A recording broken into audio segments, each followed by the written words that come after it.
Bismillahirrahmanirrahim. Assalamualaikum warahmatullahi wabarakatuh. Kali ini kita akan mempelajari tentang blind search, terutama di proses pencarian heuristik.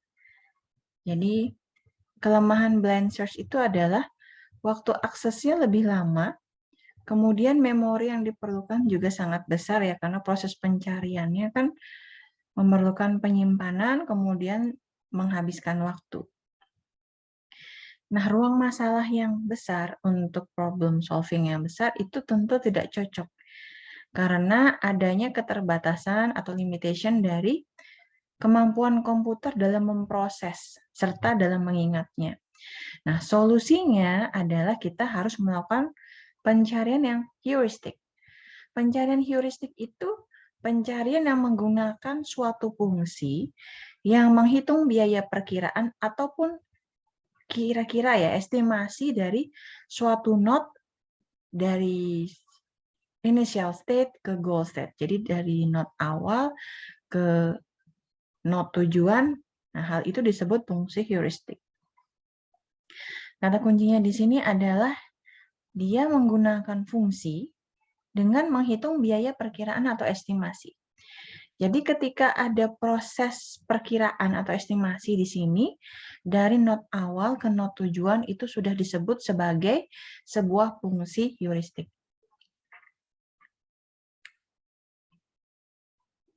Oke. Pertama, kita akan membahas tentang generate and test atau GT ya. Nah, generate and test ini dia menggabungkan antara depth first search dengan pelacakan mundur atau backtracking ya. Jadi dia bergerak dari node yang paling akhir menuju ke node yang paling awal. Jadi bergerak dari tujuan ke depan. Jadi kalau kita lihat-lihat algoritmanya itu yang pertama kita bangkitkan dulu ya. Suatu kemungkinan kira-kira solusinya seperti apa, diestimasi seperti apa. Kemudian kita bangkitkan suatu titik tertentu, kemudian kita lihat lintasannya dari akhir ke awal ya. Kemudian kita akan melihat apakah node tersebut benar-benar merupakan solusi. Caranya gimana? Kita bandingkan node tersebut atau node akhir dari suatu lintasan yang dipilih dengan kumpulan tujuan yang kita harapkan. Kemudian berikutnya, kalau solusi ditemukan, artinya selesai, ya, keluar ya. Tapi kalau node atau solusinya itu tidak ditemukan, nah kita ulangi lagi node-nya ke langkah pertama. Jadi generate and test itu gabungan dari depth versus dengan pelacakan mundur atau backtracking. Berikutnya, apa sebenarnya kelemahan dari generate and test? Yang pertama, kita perlu membangkitkan, kita perlu melewati semua kemungkinan sebelum melakukan uji coba. Kemudian kita perlu waktu yang lama. Kenapa kita perlu waktu lama? Karena kita bangkitin node-nya satu-satu. Kita coba satu-satu setiap node yang harus kita lewati. Kita bangkitkan, kemudian ada waktu yang diperlukan untuk menyelesaikan itu. Jadi kelemahannya, kita perlu melakukan pengujian ke semua node, kemudian yang kedua, tentu perlu waktu yang lama untuk proses pencariannya. Nah, generate and test ini contohnya adalah traveling salesman problem. Kita akan melihat, kalau seorang salesman ingin mengunjungi N kota atau berapa jumlah kota, di sini kebetulan ada 4 ya, kota A, kota B, kota C, dan kota D. Nah, jarak antara tiap-tiap kota itu sudah diketahui. Misalnya dari A ke B itu 8, B ke C 5, C ke D 6, D ke A 7. Kita akan mengetahui rute terpendek dengan ketentuan setiap kota itu hanya boleh dikunjungi satu kali. Jadi, boleh ke A, ke B, ke C, ke D, begitu ya. Jadi, semua boleh dilewati, tapi kita cari rute yang paling pendek. Kemudian, kota yang dilewati itu hanya boleh satu kali. Kita lihat yang berikutnya. Kita buat node-nya. Di sini, generate and test itu akan membangkitkan semua solusi yang mungkin. Kita coba nih, semua kemungkinan akan dicoba. A, B, C, D, A, B, D, C, A, C, B, D, A, C, D, B, dan seterusnya. Kita akan coba dulu. Kita akan mengenerate, ya. Kita akan mencoba Kemudian kita tes. So, it's called generate and test. Kemudian, nah ini dia, lintasan-lintasan yang mungkin. Kita coba nih. Jadi kalau ada 4 kota, kita coba semua kemungkinannya. Jadi ada banyak sekali pencarian ya. Misalnya di sini ada lintasan ABCD, maka panjang lintasannya tadi 19 karena A ditambah B ditambah C ditambah jarak lintasan ke D. Panjangnya 19. Lintasan terpilihnya ABCD, panjang lintasannya terpilih 19. Begitu terus. Artinya kita terus melakukan percobaan di antara not itu karena kita tahu tadi ya not awalnya adalah A, kemudian kita akan menuju not akhir atau goal ya, goal state-nya adalah D. Jadi kita dari A ke D. Kalau kita membuat lintasan ABCD ya. Tetapi tadi ketentuannya adalah kita boleh mulai dari kota mana saja. Selama kota itu semuanya terlewati dan hanya boleh 1 kali. Dan yang paling penting adalah rute itu harus yang paling pendek. Oke, kita bisa melihat di sini kita terus saja. Ini sudah sampai pencarian ke-24 ya. Pencarian ke-24. DCBA itu ada 19, ACBD atau DBCA. Panjang lintasan terpilih 12. Nah, seperti ini. Jadi kita bisa melihat panjang lintasan yang paling pendek itu adalah 12. Jadi boleh ACBD atau DBCA gitu. Nah, seperti ini, ABCD atau DBCA. Jadi, kita akan melihat panjang lintasan yang rutenya paling pendek. Berikutnya kita ke metode hill climbing atau HC. Oke. Metode unblind search ini atau pencarian yang terbimbing atau terinformasi ini sebenarnya hampir sama dengan generate and test, tapi proses pengujiannya itu dilakukan menggunakan fungsi heuristik. Oke. Di proses fungsi heuristik ini, pembangkitan atau pencobaan keadaan berikutnya itu tergantung pada feedback. Pada feedback dari prosedur pengetesan. Jadi feedback itu kalau misalnya kita coba suatu produk gitu, atau kita coba jalan ini, kemudian ada feedback. Apakah perlu perbaikan, apakah perlu dilakukan tambahan update dari prosedur pengetesan. Kemudian tesnya, generate and testnya tadi, tes ini berupa fungsi heuristik. Dan ini akan menunjukkan seberapa baiknya nilai terkaan atau estimasi kita yang bisa diambil terhadap keadaan-keadaan lain yang mungkin, atau state space. Jadi kalau keadaan yang mungkin itu, yang pertama kita bisa menyelesaikan masalah yang mempunyai beberapa solusi, atau ada solusi yang lebih baik daripada solusi lain. Jadi pada dasarnya solusi yang baik itu kalau rutenya paling pendek, dengan biaya yang paling kecil, nah itu biasanya tentu hill climbing-nya lebih baik. Nah, di hill climbing kita juga bisa memberikan contoh traveling salesman problem. Oke, ketentuannya yang pertama. Seorang salesman itu ingin mengunjungi N kota. Tadi seperti yang kita ketahui, berarti di sini ada 4. Ada 4 ya. Kemudian jarak antar tiap-tiap kota itu sudah kita ketahui. Jadi A ke B, B ke C, C ke D, D ke A, kemudian A ke C, B ke D, itu semua sudah terlihat ya, sudah ada angkanya dan ini adalah jarak gitu. Nah, kita ingin mengetahui rute terpendek. Rute yang paling pendek, tentu untuk menekan cost ya, atau biaya, di mana setiap kota itu hanya boleh kita kunjungi tepat 1 kali, tidak boleh berulang. Jadi misal ada 4 kota, dengan jarak antar tiap-tiap kota seperti berikut ini. Nah, ini seperti gambar ini, traveling salesman problem.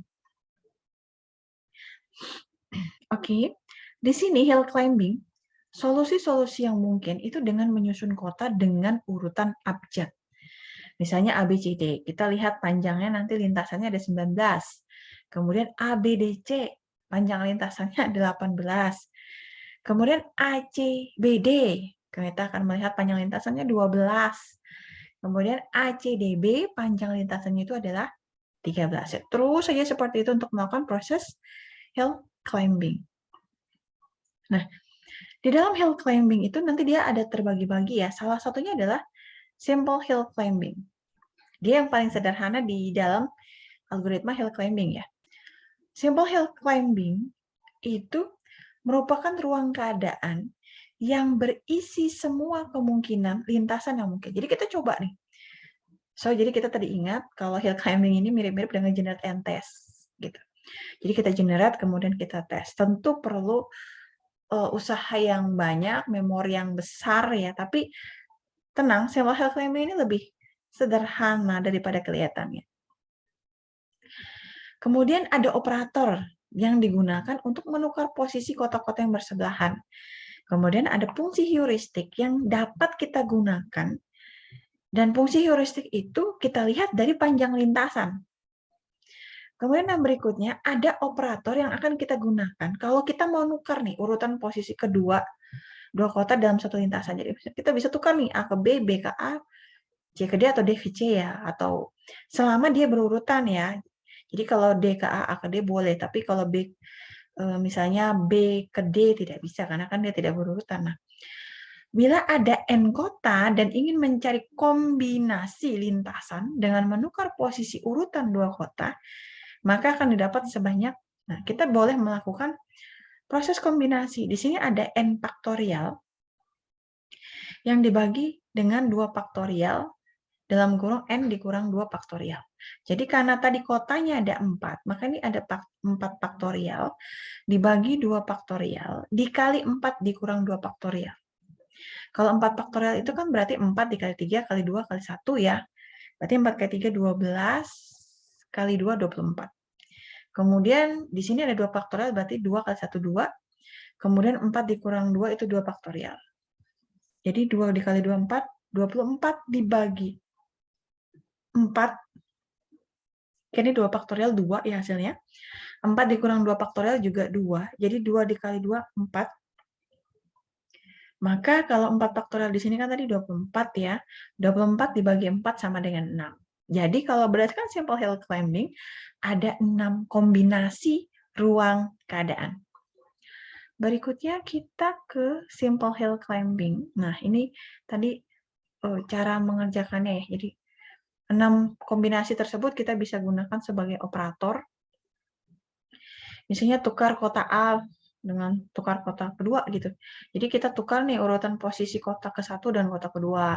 Tukar 2, 3, kita tukar nih urutan posisi kedua dengan ketiga. Begitu seterusnya ya. Sampai kita dapat node-node yang seperti ini. Ini proses penukarannya seperti ini ya. Kita terus mencari misalnya ABCD, kita tukar nih BACD. Jadi tukar nih kota pertama sama kota kedua. Nilainya 17 begitu. Ini akan terus turun ke bawah. Jadi dia mirip seperti depth versus, semoga masih ingat ya di pertemuan sebelumnya. Jadi ada yang breadth versus pencarian lebar pertama dan ada pencarian mendalam pertama. Pencarian mendalam pertama depth versus, kemudian ada generate and test, backtracking ya. Nah itu juga ada di simple hill climbing.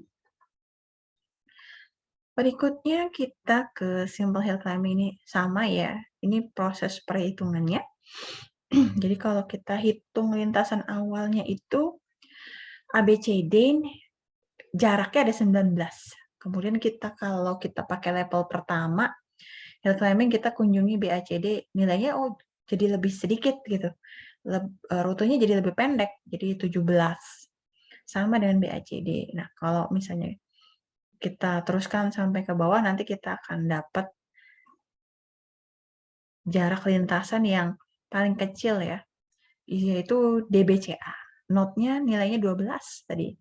Nah, ketika kita ketemu node yang paling kecil, yaitu jaraknya yang rutenya yang paling pendek, yaitu di sini adalah D dari B ke C ke C, maka node DBCA sama dengan 12 dan itu merupakan lintasan terpendek yang merupakan solusi.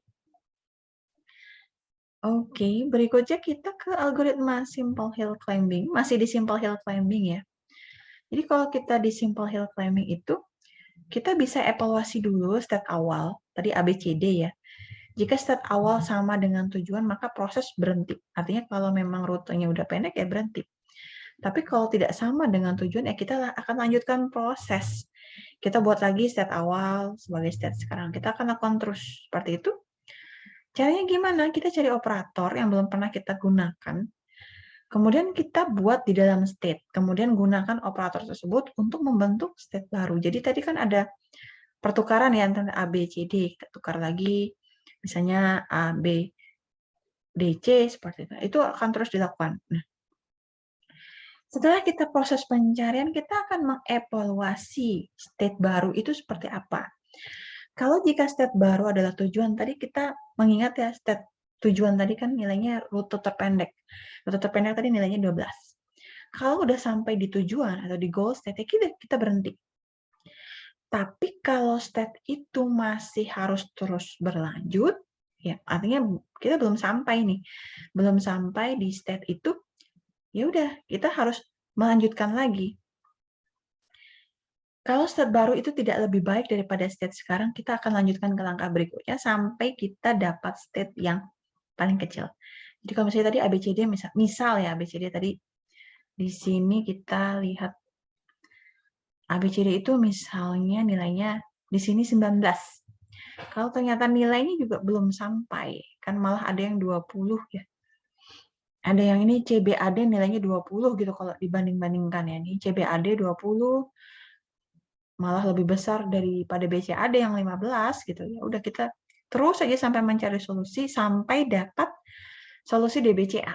Jadi dari D kita ke B, kemudian kita terusin ke C, kemudian kita terusin ke A. Dari D ke B, kemudian kita ke C, kemudian kita naik ke A, maka nilainya 12. Nah, itu lintasan terpendek. Ketika kita ketemu lintasan terpendek, ya udah itu berarti solusinya. Berikutnya, kita tadi kan udah belajar tentang simple hill climbing. Nah, kalau tadi sederhana sekali, sekarang kita ke steepest. Steepest itu agak curam. Jadi curam. Dia mirip dengan simple hill climbing. Perbedaannya ada dua. Kalau steepest, karena dia curam ya, semua suksesor itu akan kita bandingkan. Kemudian kita pilih yang paling dekat dengan solusi yang kita pilih. Nah, pada simple hill climbing, node pertama yang jaraknya terdekatlah dengan solusi yang dipilih. Jadi yang pertama kita bandingkan dulu semua suksesor. Kemudian di simple hill climbing, node pertama yang jaraknya terdekat dengan solusi yang dipilih. Berikutnya, kalau steepest ascent hill climbing sebenarnya hampir sama dengan simple hill climbing. Hanya saja kalau simple itu selalu mulai dari kiri. Masih ingat ya, untuk blind search juga selalu mulai dari kiri gitu. Tetapi kalau unblind search atau informed search seperti steepest ascent hill climbing ini tidak selalu mulai dari kiri. Kenapa? Karena kita punya informasi di awal. Kita punya riwayat, kita bisa menggali data dulu gitu. Bahwa kalau kita mulai dari kiri, kita tahu nih solusinya ada di sebelah kanan. Maka kita bisa mulai dari kanan. Karena kita sudah punya riwayat sebelumnya, kita udah punya informasi sebelumnya, sehingga kita bisa coba dari kanan. Nah, gerakan selanjutnya bisa dicari ya berdasarkan nilai heuristik yang terbaik. Nah, dalam hal ini, urutan penggunaan operator itu tidak menentukan gitu, penemuan solusi. Jadi, karena dia boleh dari kiri, dia boleh dari kanan, selama memang itu pernah dilakukan sebelumnya. Kita bisa lihat seperti ini. Jadi keadaan awal lintasan ABCD itu dari A ke B, dari B ke C, C ke D itu nilainya 19. Jadi kalau di level pertama, hill climbing itu memilih nilai heuristik terbaik. Jadi di sini kita bisa lihat ya ACBD ya. Kan waktu dicoba di sini BACD 17. Kok besar sekali gitu ya, masih 17. Kemudian kita coba nih kota pertama tukar dengan bukan, ini tukar ya 2 dengan 3. Jadi tukar B sama C-nya. A tetap, D tetap, B sama C ditukar jadi ACBD. Oh, ternyata nilainya 12. Nah, ketika kita tahu 12 ini sudah angka yang rute yang kecil ya, maka kita bisa turun. Di sini kita bandingkan 15. Oh, 15 tetap lebih besar daripada ACBD. Kemudian kita teruskan lagi ABCD, 19, kita tukar lagi. Jadi yang ditukar-tukar adalah ACBD. Kalau misalnya di sini kan dia sudah ke arah ACBD ya, dari ACBD kita turun lagi. Nah, ACBD inilah yang ditukar. Nanti kalau misalnya, oh ternyata BCAD ini 15, sementara ACBD ini 12, ya udah kita terus lagi ke ABDC. Oke. Proses algoritmanya untuk steepest hill climbing, kita pertama evaluasi keadaan awal initial state tadi ABCD. Jika keadaan awal sama dengan goal state ya, initial state sama dengan goal state, ya kita berhenti berproses karena udah ketemu ya. Kalau tidak, maka initial state itu akan kita jadikan sebagai current state. Current state itu node yang ada saat ini, node yang kita berada saat ini gitu. Kita mulai dengan current state, yaitu initial state. Jadi tadi kan di sini itu, di sini kan ABCD. Kemudian turun ke ACBD. Okay. Ini adalah initial state. Kemudian ini kita mau jadikan goal state. 12. Memang lebih kecil daripada BACD. Tapi kemudian kita akan turun lagi untuk membuktikan apakah dia memang yang rute terpendek menurut steepest ascent. Kita lihat 15. Nah, awalnya dia tadi adalah goal state karena dia masih bisa dilakukan penurunan, artinya kota itu masih bisa ditukar begitu. Ketika dia masih bisa ditukar, maka dia menjadi si ACBD ini menjadi current state.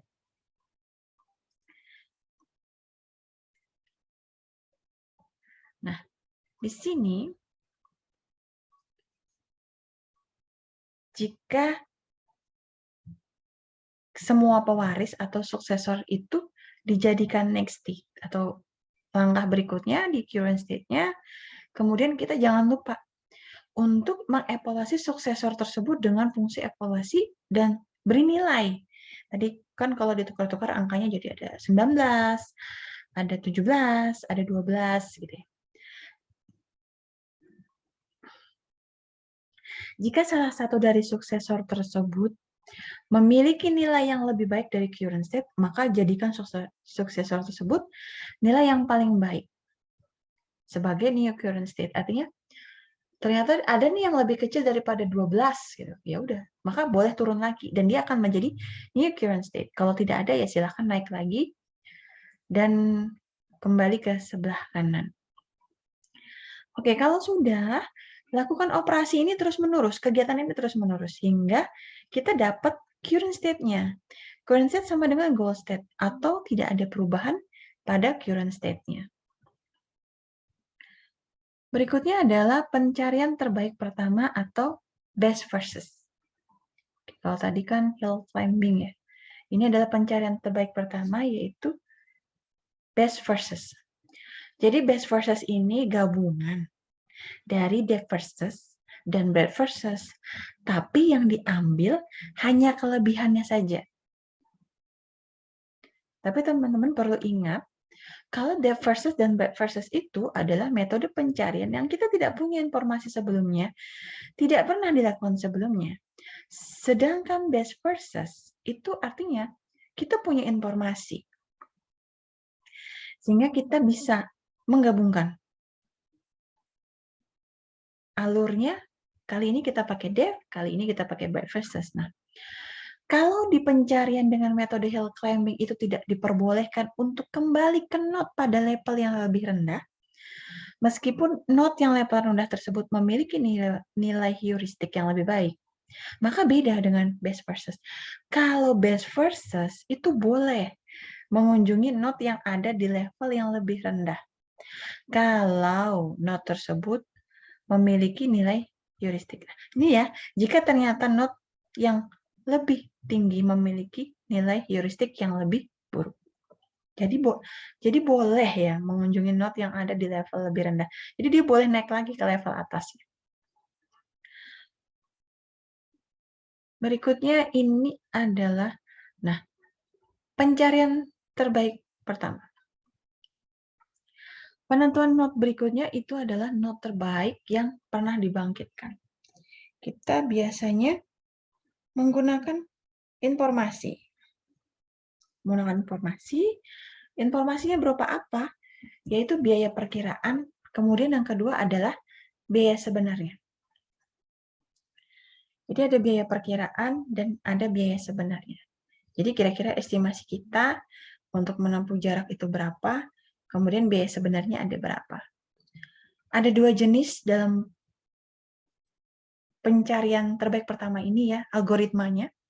Greedy best versus atau A bintang.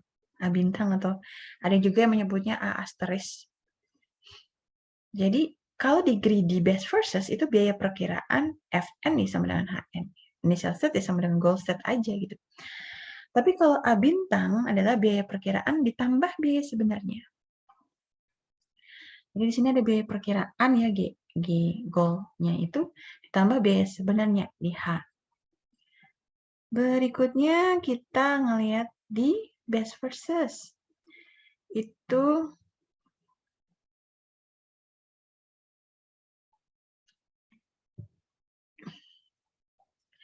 untuk mengimplementasikan metode ini kita perlu grab keadaan. Jadi kita perlu dua antrian yang berisi not-not. Ada dua not, yang pertama open, yang kedua close. Kalau open, notnya sudah dibangkitkan namun belum diuji. Jadi ada antrian berprioritas yang berisi elemen-elemen dengan nilai heuristik tertinggi. Kemudian ada not close. Not close itu adalah not-not yang sudah kita uji.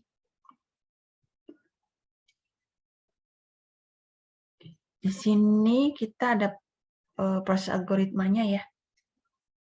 Di sini algoritmanya yang pertama kita tempatkan not awal A pada antrian open. Kemudian kita kerjakan langkah-langkah hingga tujuan ditemukan atau antrian open sudah kosong. Kemudian kita ambil not terbaik dari yang open, kemudian kita bangkitkan suksesornya. Nah, untuk tiap suksesor itu kita kerjakan nih. Jika not tersebut belum pernah dibangkitkan sebelumnya, maka kita evaluasi not tersebut. Kita evaluasi ya, setelah dievaluasi maka dia jadi open.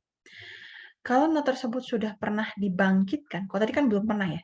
Jika not tersebut sudah pernah dibangkitkan sebelumnya, maka kita bisa ubah parent. Parent not yang sebelumnya ya namanya parent. Jika lintasan baru itu lebih menjanjikan. Nah, kalau udah kita bisa hapus not tersebut dari antrian open, nanti dia bisa jadi close.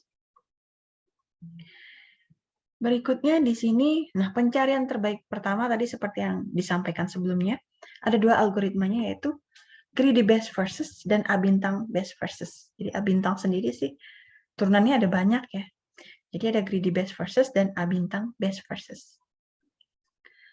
Yuk kita lihat, ini dia greedy best versus. Kita lihat di sini. Di sini ada not awal S. Jadi ada A, B, C, D, dan E. Ada nilai estimasi atau perkiraan dan nilai sebenarnya ya. Nah, yang open adalah A, B, C, D, E. Yang close adalah S. Kenapa? Karena S sudah dilewati. Jadi yang masih bisa dilewati adalah, atau yang open adalah A, B, C, D, dan E. Berikutnya, kita lihat lagi greedy best versus.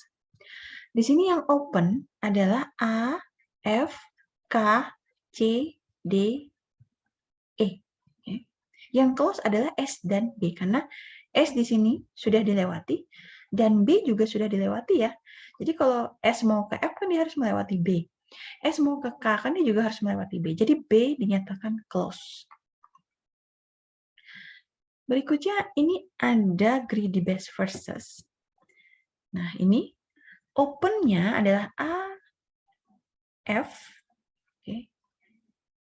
F, G, C, D, E. Yang close adalah S, B, dan K. Hasilnya SB, KG. Seperti ini. Greedy best versus. Kalau greedy best versus itu dia tidak begitu mempertimbangkan biaya ya dan jarak. Yang penting cepat sampai, yang penting cepat tercapai tujuan. Jadi namanya greedy. Greedy itu kan tamak. Jadi dia yang penting lekas sampai. Jadi dia tidak memperhitungkan biaya ataupun jarak. Berikutnya tadi kalau tadi greedy best versus ini adalah A bintang. Jadi A bintang dia lebih memperhitungkan jarak dan biaya ya. Jadi tadi seperti biasa rumusnya ada G, GS, kemudian SKA berapa ditambah HA. Jadi ada 0 tambah 10, tadi nilai A kan ada 80 ya, jadi nilainya 90. Biaya ininya kan 90. Nah, tadi kalau di sini kan F-nya 90 ya. Di sini kan kalau B F-nya 85, kalau C F-nya 100, F-nya 120, F 84.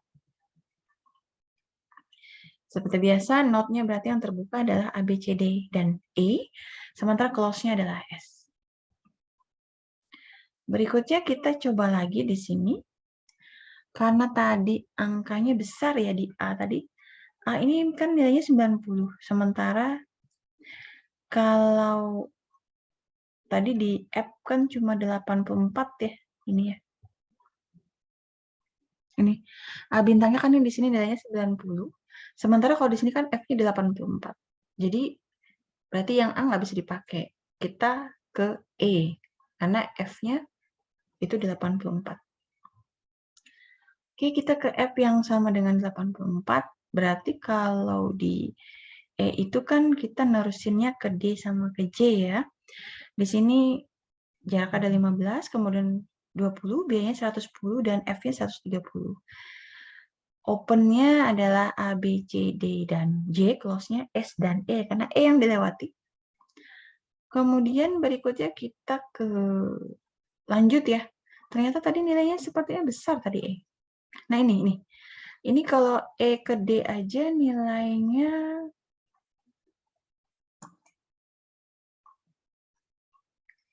tadi ini E ke D nilainya 110 ya.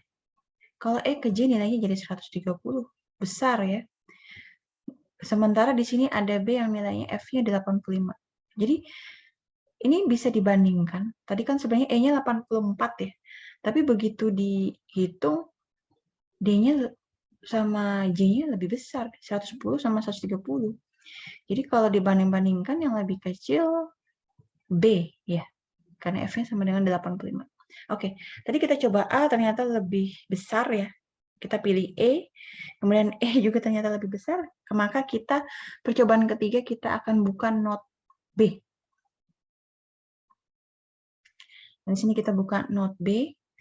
Di sini ada F sama K ya. Nilainya F-nya sama dengan 100 dan F-nya sama dengan 105. Kita boleh bandingkan di sini. Ternyata tetap lebih kecil yang A ya, 90. Nah, di sini kita bisa bandingkan nilainya ternyata lebih kecil yang F 90. Oke. Kita lihat lagi karena tadi 90, maka kita kembali ke A. Kalau A itu tadi kan langsung ke G ya, ke goal state. Ternyata 100. Nah, di sini ada yang lebih kecil nggak? Ada nih.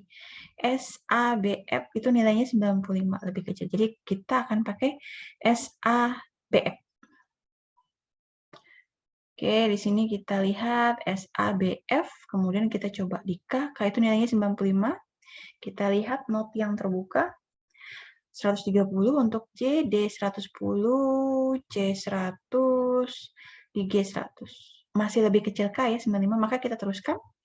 Berarti jaraknya atau rutenya adalah SA, B, F, K. Kemudian berarti kita mau ke G nih ya, ke goal set. Di sini S, A, B, F, K nilainya berapa? 95. Tetap lebih kecil ya. Karena kalau dibandingkan dengan C, tetap lebih kecil yang dari K ke G ini. 95 nih 100, 110, 130. Maka proses pencarian selesai. Berarti rute terpendek dari S ke G atau initial state ke goal state itu adalah S, A, B, F, K, G.